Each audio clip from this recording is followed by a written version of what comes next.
Ganap ng kontrolado ng Rusya ang Luhansk. Iyan ang ingranding pahayag ng Ministry ng Depensa ng Rusya noong Abril 1, habang iginit nitong nawala na sa Ukraine ang isang mahalagang rehiyon. Ngunit ang Luhansk Ay hindi ganap na kontrolado gaya ng iniisip ng Rusya. Ngayon, kakaiba ang nangyayari sa rehiyon dahil pakiramdam ng puwersa ng Rusya ay parang nasa isang totoong pelikulang Terminator sila. Hindi na kontrolado ng Rusya ang himpapawid sa Luhansk, kundi ng Ukraine na ngayon. Nagdadala ng kamatayan sa mga puwersa ni Putin sa Luhansk ang mga makilang bakal, at ilang araw na lang at makikita na natin ang pagbabago ng kapalaran ng Ukraine sa rehiyon. Maraming masasabi ang ikatlong Army Corps ng Ukraine sa pahayag ng Rusya na kontrolado nila ang Luhansk. Agad pinabulaanan ng Corps ang pahayag ng Rusya sa Telegram sa pagbubunyag ng operasyon na nagpapakita ng kahinaan ng kontrol ng Rusya sa Luhansk. Bilang tugon sa mga pahayag ng kalaban tungkol sa ganap na pagsakop sa rehiyon ng Luhansk, inihahayag namin ang isang operasyon para kontrolin ang mga rutang logistika sa rehiyon ng Luhansk at silangang bahagi ng reyong Slobozhansk. Ayon sa Corps, kontrolado na ng mga UAV ng ikatlong Army Corps ang Luhansk, Starobilsk, Alchansk, Bryanka at Kadivka. Malaki ito. Ipinapakita nitong kahit maraming tropa ang Russia, kulang pa rin ang depensa nila sa himpapawid laban sa mga drone ng Ukraine, pati sa Luhansk at sa teritoryo ng Russia na nasa kabila ng rehiyon. Yan ang may kontrol. Kapag bukas ang himpapawid, darating ang mga lumilipad na Terminator. Takot ang mga sundalo ng Russia dahil alam nilang ilusyon lang ang proteksyon nila habang paulit-ulit na umatake ang ikatlong Army Corps. Ipinapakita ng operasyon kung paano sinasaktan ng Ukraine ang Russia sa Luhansk. Nakikita natin na nagsimula itong magdulot ng mas malaking problema kay Putin. Sa ngayon, Ukraine ang may kontrol sa himpapawid ng Luhansk. Sa likod ng isyong ito, mas mahalaga ang paghahanda ng Ukraine para sa mga kontra-atake sa lupa at pagkuha ng kontrol sa himpapawid sa Donbas, na maaring magdulot ng pagkawala ng teritoryo ng Russia. Lahat ng senyales ay nagpapakita ng malaking mangyayari. At ipapaliwanag namin kung anong ibig sabihin ng mga ito sa loob ng ilang minuto. Pero una, narito muna ang mismong operasyon. Ibinahagi ng Kyiv Post sa ulat noong Mayo 30, isa na mabilis na isinagawa ng 3rd Army Corps ang operasyon at nalampasan ng karamihan sa depensa ng Russia sa Luhansk. Walang naging problema sa tradisyonal na depensa sa himpapawid. Kakaunti na lang ang natira at maaaring nagpaputok man ng ilan, pero hindi nila napigilan ang mga drone ng Ukraine. Ang panrehiyong saklaw ng electronic warfare o EW ng Russia sa Luhansk ay hindi nakapigil sa mga drone ng Ukraine dahil madali nila itong dalampasan. Iyan ay nagsasabi sa atin ng dalawang bagay. Hindi umabot ng ganang kalawak ang electronic warfare ng Russia gaya ng kailangan ni Putin, at alam ng Ukraine ang lokasyon ng mga kagamitang EW ng Russia sa rehiyon. Pagkatapos lampasan ng depensa ng Russia, inilunsad ng mga drone ng Ukraine ang seri ng tumpak na pag-atake na nagsunog sa mga kagamitang militar ng Russia. Na-neutralize ang mga armored vehicle sa loob ng Luhansk. Ibig sabihin ay hindi na ito magagamit para suportahan ang mga pag-atake ng Russia sa mas malalim na bahagi ng rehiyon ng Donbas. Pinabagsak ng mga drone ng Ukraine ang mga imbakan ng bala sa unahan, kaya nagkulang ng bala at pampasabog ang puwersa ng Russia para sa kanilang pag-atake. Ang mga puwersa sa unahan ay hindi handa sa depensa ng Ukraine dahil sa hindi nila nakikitang lumilipad na Terminator. Sa loob ng Luhansk, ang mga sunod-sunuran ni Putin ay takot na takot lumaban sa isang nakamamatay at nakakatakot na banta na papalapit sa kanila sa buong rehiyon. Sobrang kontrolado ng Ukraine ang himpapawid ng Luhansk, kaya nagamit ito ng 3rd Army Corps sa pag-atake sa teritoryo ng Russia. Ginamit ng mga drone ng Corps ang Luhansk bilang daanan para sa isang pag-ataking umabot ng malalim sa Russia at tinamaan ang Izverina border checkpoint. Ang checkpoint na yon ay hindi lang basta daanan sa pagitan ng Ukraine at Russia. Mahalagang rutang pang-supply ito na gamit ng Russia sa pagpapadala ng bala, tropa at armor sa frontline ng Donbas sa pamamagitan ng Luhansk. Iyan siguro ang tunay na kwento ng pagkawala ng kontrol ng Russia sa ere ng Luhansk. Kasama ng pagkawala ng kontrol na yon, ang pagkawala ng lohistika. At kapag walang lohistika, mas nagiging vulnerable ang mga mananakop sa lupa, parehong sa Luhansk at sa mas malawak na rehiyon ng Donbas kaysa dati. Pinamumunuan ng isang sundalong mas malalim ang koneksyon sa Luhansk kaysa sa mga puwersang Ruso ang operasyon sa rehiyon. Ang sundalong yon ay si Alexander Ivansov, na kilala sa tawag na Skid, nang ibig sabihin ay silangan.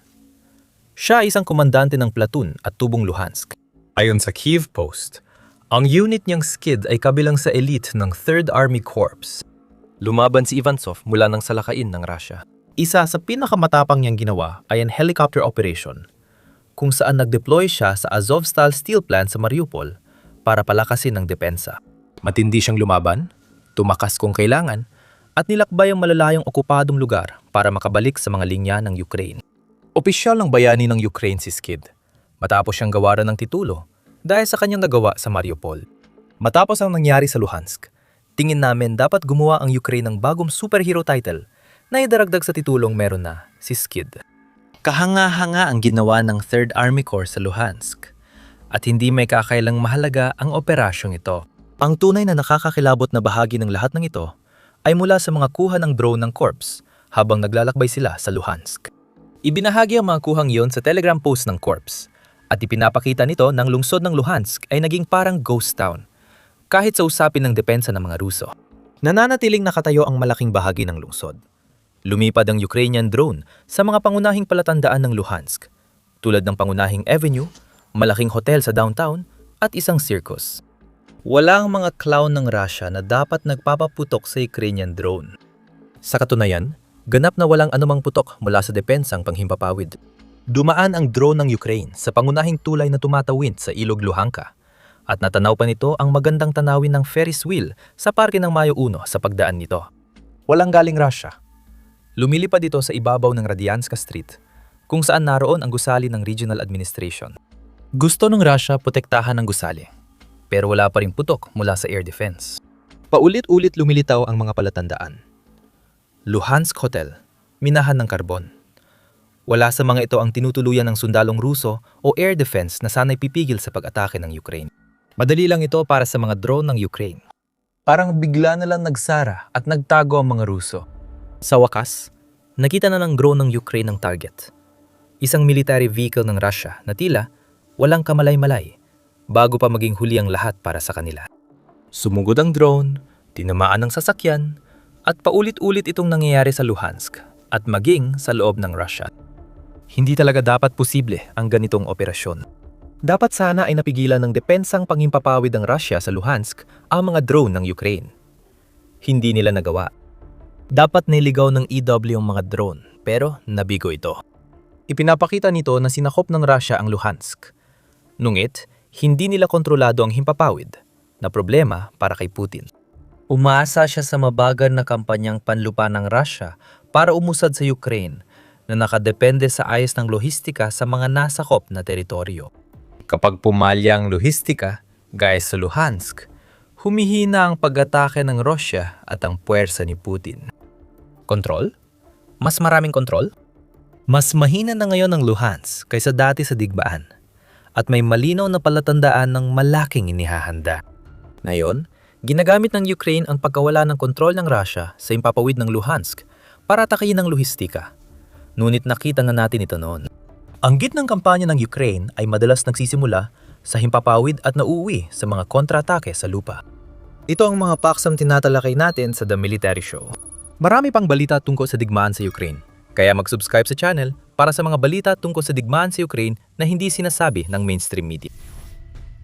Kaya kontrolado ng Ukraine ang himpapawid ng Luhansk. Sabi ng ilan, mas simboliko lang ang pahayag ng ikatlong Army Corps kaysa patunay na kontrolado ng Ukraine ang himpapawid sa Luhansk. Tiyak na marami talagang masasabi tungkol sa simbolikong bahagi ng mga bagay-bagay. Propaganda ni Putin ay nagpapakitang kontrolado ng Russia ang Luhansk at di kayang abutin ng Ukraine ang rehiyon. Laging kinokontra ng ikatlong Army Corps at ng kanilang mga drone ang ideyang yon at pinatunayan nila ito sa kanilang pag-atake nung huling bahagi ng Mayo. May higit pa riyan. Ipinapakita ng mga kuha ng mga pag-atake ng Corps gamit ang mga drone na kulang sa tibay ang depensa ng Rusya. Hindi ito simbolismo, kundi paghahanda sa pagpapalawak ng mid-range na kampanya na nagbigay ng malaking benepisyo sa Ukraine noong 2026. Pag-usapan natin sandali ang kampanya. Bago 2026 limitado ang Ukraine sa pagtama sa mga likurang posisyon ng Russia sa mga sinakop nitong teritoryo. May rocket at missile system. Ito tulad ng air-launched Hammer missiles at ATACMS na pwedeng tumama sa posisyon ng Russia. Pero pagdating sa mga drone, karamihan ng meron ng Ukraine sa kanilang arsenal ay mga FPV drone na nakalaan para sa front lines at mga long-range drone na ginagamit para atakihin mismo ang Russia. Noong 2026 nagsimula ang bagong yugto ng digmaan sa Ukraine. Unang beses mula nang sumalakay si Putin, nagawa ng Ukraine na makapag-develop ng tuloy-tuloy na supply ng medium-range drone na kayang tumama sa 200 kilometer mula frontline nang hindi mahalang gastos. Malaking pagbabago ito para sa Ukraine. At labis ikinagulat ni Putin ang resulta. Ang bagong arsenal ng Ukraine ng mga drone ay kinabibilangan ng mga sandata tulad ng Hornet na kayang gumiyahe ng 200 kilometro at magdala ng 5 kilong payload na nagkakalaga lang ng $5,000. Iyan ay matipid, ngunit sapat ang lakas para makasira ng mga asset ng lohistika ng Russia. At yan ang bagong problema ni Putin. Tumaas ang medium range na pag-atake ng Ukraine dahil sa mga bagong drone na ganito. Noong Abril, dumoble ang medium range na pag-atake ng Ukraine sa Russia kumpara Marso at 4 na beses kumpara Pebrero. Hindi yon aksidente. Kampanya talaga ito. At isa itong kampanya na may malinaw na layunin. Ang estratehiya ng Ukraine ay putulin ang mga linya ng supply ng Russia sa mga okupadong lugar sa likuran. Suportado ng bagong programa ng Ministry of Defense ng Ukraine ang kampanyang iyon. Tinawag na logistics lockdown. Maglalaan ng programa ng mahigit $110 milyong para suportahan ang mga unit ng Ukraine na tumatama sa mismong mga uri ng target na pinupuntiriya ng 3 Army Corps sa Luhansk. Incentive program ito. Kapag mas maraming sasakyan at air defenses ang napabagsak mo, mas makakakuha ka ng kailangan para masaktan ng Russia sa mga lugar na akala ni Putin ligtas ang kanyang mga sundalo. Malaki rin ang psikolohikal na takot na dulot nito sa mga sundalo ng Russia. Ilang buwan ding inisip ng mga puwersa ni Putin sa Luhansk na ligtas sila, maliban sa paminsan-minsang missile attack na sumisira sa ilusyon nila. Ngayon, wala na silang pakiramdam ng kaligtasan. Pinakita ng Ukraine na kaya nilang magpalipad ng drone sa Luhansk na nagpapakitang wala ng proteksyon ang mga sundalong Russian. Hindi na sila ligtas. Ang totoong problema ay ang kampanya ng Ukraine sa medium range ay sumusuporta sa opensibang panlupa na bumabawi ng teritoryo mula sa Russia sa napakalawak na antas. Ayon sa ulat ng ISW, noong Mayo 25 binago ng bagong estratehiya ng Ukraine ang nakapirming katangian ng digmaan sa unang pagkakataon mula 2023. Nakikita natin ang epekto. Halos wala nang nadadagdag na teritoryo ang Russia kada buwan dahil huminto na ang kanilang pag-usad. Ang Ukraine ay naghahanda ng kondisyon para sa limitadong mekanisadong manyobra at kontra-atake sa taktikal na antas, gamit ang kanilang medium-range na pag-atake. Ang tagumpay ng Ukraine sa pagpigil sa pag-usad ng Russia at pagbawi ng ilang teritoryo mula sa Russia sa ilang bahagi ng linya, kasabay ng limitadong pagbabalik ng Ukraine ng mga elemento ng taktikal na mekanisadong manyobra, ay maaring magmarka ng simula ng bagong yugto ng digmaan ayon sa ISW. Ang bagong yugto na yon ang dapat ikabahala ni Putin sa Luhansk. Pagkatapos ng lahat, nakita na natin ang Ukraine na matagumpay na nagsagawa ng maraming kontra-atake na sinusuportahan ng kanilang kampanya ng mga pag-ataking katamtamang layo. Sabi ni Ukraine President Volodymyr Zelensky, 570 kilometro kwadrado ng teritoryo ng Ukraine ang napalaya mula Russia mula umpisa ng 2026. Karamihan sa paglaya ay nangyayari sa timog at timog-silangang Ukraine. Gayunpaman, nakita nating umusad ang Ukraine sa Donbas. Noong Mayo 11, lumabas ang balita na natapos ng puwersa ng Ukraine ang 3 kilometro na pagsulong sa Pokrovsk, rehiyong inaangkin ng Russia. May mga pagkakatulad sa kung anong nakita natin kamakailan sa Luhansk sa iba't ibang lugar. Una, inaatake ng Ukraine ang likurang bahaging malapit sa frontline, gaya ng nagawa nila sa Luhansk. Nakatulong ang kakulangan ng depensa sa impapawid sa Luhansk. Dahil kaya ng tamaan ng Ukraine ang rehiyon gamit ang drone, lumilitaw ang mga oportunidad. Nagkakaroon ng kahinaan sa depensa ng Russia sa Luhansk dahil napuputol ang supply. Ang kontrol sa impapawid ay pwedeng maging mabilis na kontra-atake laban sa mahinang depensa ng Russia na posibleng magpalaya sa mga teritoryo ng Ukraine sa Luhansk. Paulit-ulit na natin itong nakita ngayong 2026 at maaring maulit sa Luhansk na posibleng magdulot ng problema kay Putin sa Donbas na tatalakayin pa natin. Kung babalikan natin ang simbolikong aspeto ng mga naabot ng Ukraine sa Luhansk, hindi lang mga tropang Ruso sa lupa ang nagsisimulang makaramdam na para silang itinapon sa gitna ng isang pelikulang Terminator. Takot din ang mga military blogger ng Rusya sa ginagawa ng Ukraine at naguulat sila tungkol sa sitwasyon sa Luhansk. Ayon sa ISW at military bloggers, nagsasagawa ang Ukraine ng medium-range attacks sa Luhansk. At dahil nabutas ang depensa ng himpapawid ng reyon, malaya nang makapasok ang mga drone ng Ukraine sa mga reyon ng Rusya tulad ng Rostov. Dahil sa mga pag-atake sa Donetsk at Luhansk, nagkukulang ng gasolina at bala, kaya humihina ang depensa sa front na kailangan para maisagawa ng Ukraine ang mga target na kontra-atake sa lupa. Bagamat hindi direktang tinatamaan ng mga pag-atake ang Luhansk, ang kontrol ng Ukraine sa himpapawid nito ay nagdudulot ng problema sa Donetsk dahil umaasa ang mga sundalo sa mga gamit mula Luhansk para sa suporta sa harapan. Ang kontrol ng Rusya sa Luhansk ay hindi tulad ng kanilang sinasabi at nagsisimula na nating makita na isiniwalat na ng mga military blogger ng Rusya ang katotohanan iyon, na nangangahulugan na ang propaganda na labis na inaasahan ni Putin ay nagsisimula na ring mabuwag. Ito ang nadudulot ng isa pang issue mula sa mga pag-atake ng Ukraine sa Luhansk. Nawawala ang kalamangan ni Putin sa negosasyong pangkapayapaan. Ang malalaking pahayag ng Russia sa pagkontrol ng Luhansk at mga lungsod tulad ng Pokrovsk ay hindi lang para kumbinsihin ang mga Ruso sa tamang direksyon ng espesyal na operasyong militar. Ginagawa ng Russia ang mga pahayag na ito para palabasin na nagwawala sila sa Ukraine at walang magagawa ang militar ng Ukraine laban sa pagkawala ng Donbas. Ano ang epekto ng pagkontrol ng Ukraine sa impapawid ng Luhansk sa naratibo ni Putin? Walang mabuting na idudulot yan, sigurado ako dyan. Habang bumabagal ang pag-usad ng Russia at napapatunayang mali ang sabi ni Putin na ubos na ang lakas ng Ukraine, unti-unting nawawala ang tsansa ng Russia na makakuha ng kasunduang pangkapayapaan kung saan isusuko ng Ukraine ang Donbas. Alam yan ng Ukraine.